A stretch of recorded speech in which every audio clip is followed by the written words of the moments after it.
Thank you, David, the one with the eternal suntan. Where do you buy that spray from?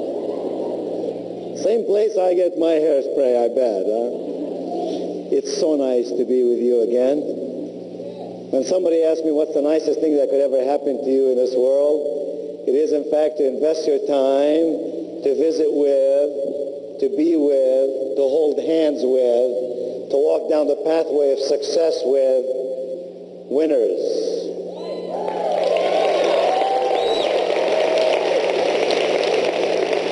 That's what you are. You are winners. And Starlight clearly loves you deeply. Last time in Orlando, Fun City, USA. And today in Nashville. I love Nashville. In fact, I worked in this very room last week. I have to admit to you, it didn't look anything like this. There were some 2,000 technology experts here in the room, had no color, no life, no excitement. So it's worth it being with you just to look at the scenery and the view and see the touch of Hollywood and everything that you do. And it's much more worthwhile to be with you because of who you are and what you believe in and where I know in my heart you are headed. I love Nashville for lots of reasons. Now, I'm not a country music fan, but I love to listen to country music. And just coming in from the airport, right about 11:30 this morning, I heard a couple of songs, and I got to tell you what they said. They were both love songs. It seems like every country song is a love song. One of them said, "You stole my heart, and you stumped that sucker flat."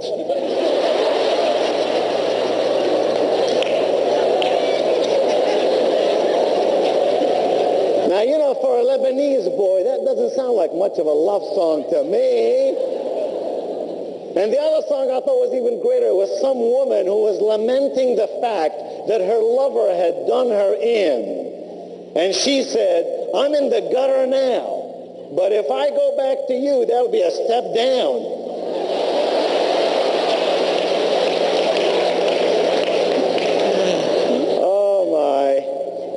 You remember last time we visited, I shared with you that I learned English from scratch. Remember that? I said I took 3x5 cards, inch by inch life, in fact, is a cinch. I took 3x5 cards, wrote 10 English words on the card. Today, I'll memorize those words. Tomorrow, another 3x5 card, 10 more English words. Memorize those as I reviewed yesterday's 10 words. The next day, the same story over and over. And if you recall, I said to you, I gave myself Sunday off because I'm a Methodist. And we Methodists have to reintroduce ourselves to God at least once a week. We are not like Baptists. We have no guaranteed passage. People say to me, "Nito, why are you always picking on the Baptists?" It's simple. You make a Baptist mad, he'll pray for you.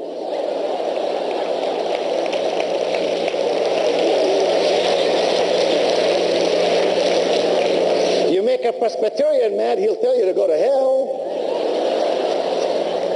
So there you go. You got to pick on the ones that will be willing to pray for you. Well, I'm very delighted to be with you this afternoon. In the short time that we have together, we have in fact prepared a handout called How to Be a Great Communicator, which incidentally is the title of one of my newest books. It was on the Book of the Month Club selection and Money Magazine's Book of the Month Club selection both this year. One of a dozen books or plus that I've written that are active today. And it's a very, very important subject to me, and I'll tell you why in just a moment. But I'm delighted to be with you here today because when you come in this room, you definitely see Steve Goldberg's touch. 25 years on Hollywood shows, in all the technology here, and all the beauty in the room, and all the excitement on the stage, and all the high-tech, high touch, and people who really want to get real, get well, and help other people get their dreams fulfilled in life because of the products that you sell. When you have great products and you have a great business plan, which is precisely what Starlight International provides for each of us, then you really have it made. And when you live in North America, you are on your way to the finest of banks. So get real, because you're getting well really fast.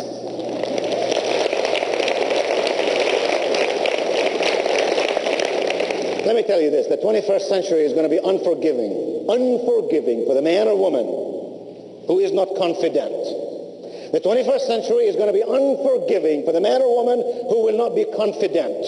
It is the confident people in our midst who are going to make life worth living, who are going to achieve their goals, who are going to climb up the ladder of success, who are going to have the kind of downlines other people only talk about, dream about. And the question you ought to be asking here this afternoon in Nashville at this wonderful Opryland Hotel, this incredible Starlight event is this. How do I become confident? How do I make sure I am confident? And the answer really is simple. The answer is really, really simple. You see, competence leads us to confidence. I'm not talking about the kind of confidence where it's just rah, rah, rah. You get excited, you holler and scream and stand and run and listen to motivational tapes and smile. All that is wonderful. I do it myself. But it's not enough. The kind of confidence that I'm speaking about, dear friends, is the kind of confidence that comes out of real stuff.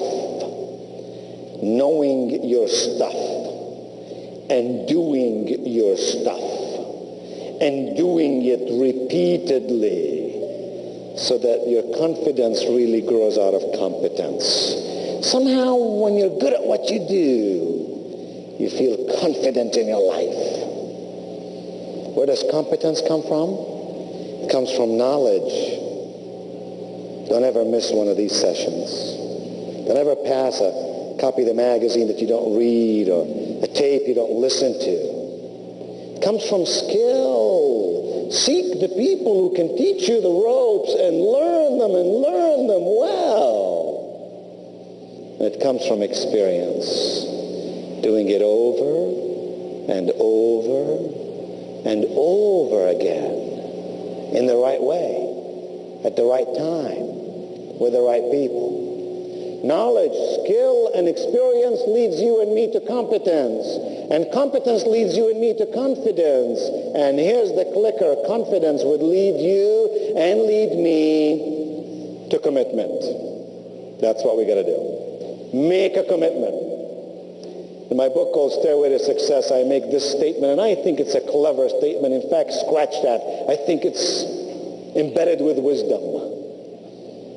Because here's what the statement said. You make a decision with your brain, but you make a commitment with your heart.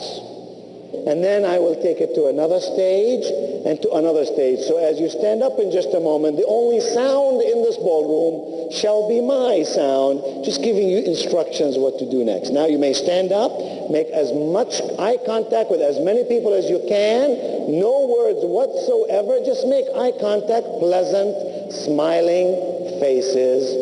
Wonderful. You should be able to make eye contact with a dozen people or so. Move around so you can do that. You've done a good job. Now what I want you to do is to meet as many people as you can around you. Just gently shake their hands, tell them, hello, how are you? Try to do that. Go ahead.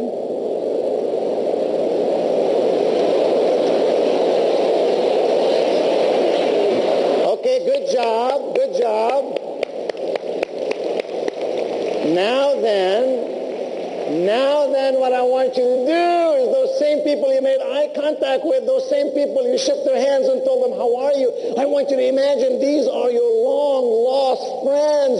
These are your childhood friends. You haven't seen them in years. Wait a minute. And now you're going up to the airport or to the train station to meet them. Let them know you love them. Go for it.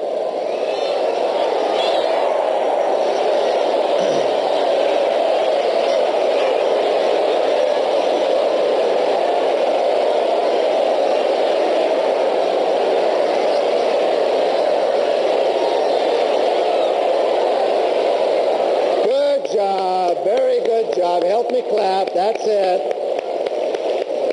And please be seated. Very good.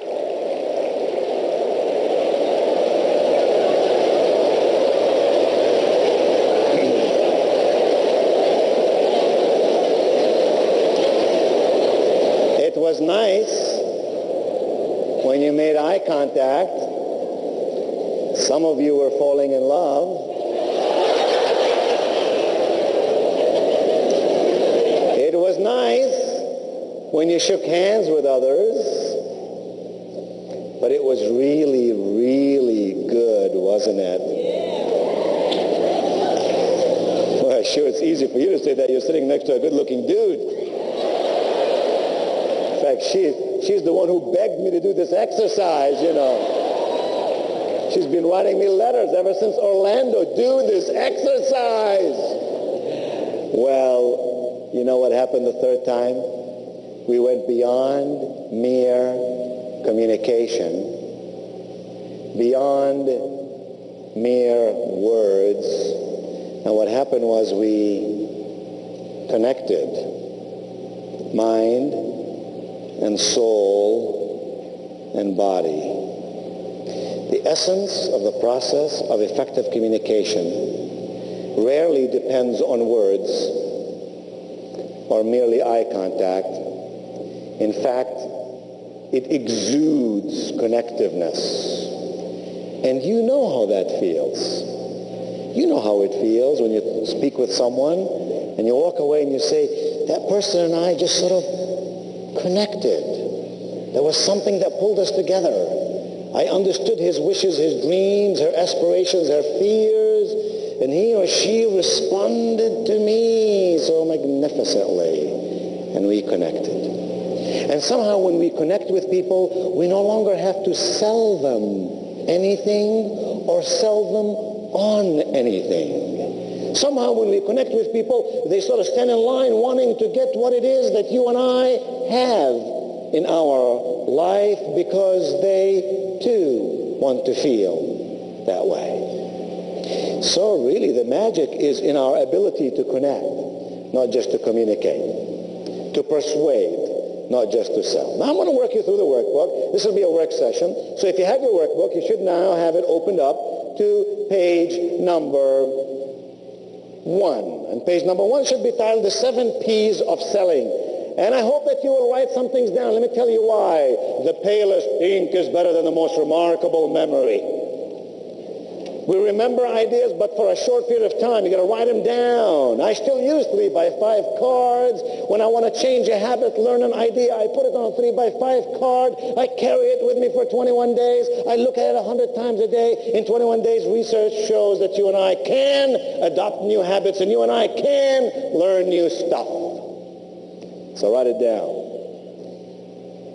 Here are the 7 P's of selling. You and I may think of ourselves as salespeople, and indeed we are. Every person with whom you and I come in touch is a salesperson. They sell us on themselves, their ideas, their career, their family. Mothers are salespeople to their children. Husbands are salespeople to their spouses, and so on. So we're all salespeople. You really can't build a great Starlight business if you don't understand the premise, the profound premise of how to get people to buy from you. Buy you first, buy your ideas second, buy Starlight products third, and then recruit other people, and the process starts all over again. 7 P's of selling. Your power to persuade plenty of prospects to purchase your product at never a price, heaven forbid, never a price. Anybody can sell anything for a price. This is America. America's built on profit, no beautiful stage. No profit, hamburgers for lunch. No profit, we will not be at Operaland. It'll be days in all the way. Gotta have profit. Profit is a wonderful word. Your power to persuade plenty of prospects to purchase your product at a profit. And by that I mean not only to recruit enough people to come onto your team, but I also mean selling Starlight products ultimately at retail to customers. That's really what will build the business beyond imagination here, border to border, coast to coast, and countries beyond. If there were an eighth P, by the way, to that definition, what might it be? Somebody guess. Yes, all these are good words. What? Very good. How about the word persistently? Does anything happen in this world if you don't really work at it persistently? Persistently, that's the key. If we're going to make something happen, we're going to make it happen day in, day out. I have a great sales manager friend of mine who lives in my home city of High Point, North Carolina, the furniture capital of the world. Whereas I speak to you today, some 80,000 people have come to our city from over 70 countries around the world, furniture dealers and such, to see the new furniture so they can sell it to you. Anyway, in my home city of High Point, North Carolina, this great sales manager friend of mine gathers his salespeople every Monday morning and he says, salespeople, this morning and today, when you go out calling on prospects, I don't want you sticking your foot in the door. I want you to stick your head in the door. That way, if the customer slams the door on your neck, you can keep on talking.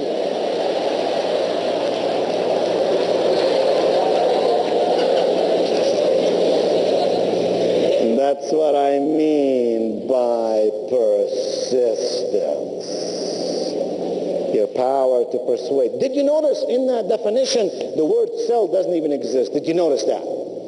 Have you noticed that the greatest communicators in our world, the finest salespeople in our world, don't try to do something unto us? Instead, they invite us into their world with such persuasion that we want to buy what it is they have. You got to live your life. You got to walk the talk. You got to have the smile on your face, the twinkle in your eye. You got to use the product. You got to sell it to enough customers. You got to get enough testimonials, so that you really ultimately are working on your persuasion skills, not strictly on your selling skills. Now here's why people buy. There are 4 reasons why people buy, by the way, and I've put the first word of each one of them in your blank there. The G stands for gain. We buy something because we want to gain something. I buy alert because I want to gain something to make me feel better in my life. The G stands for gain. The F stands for fear. Think of why people buy insurance, for example. I used to have an insurance salesman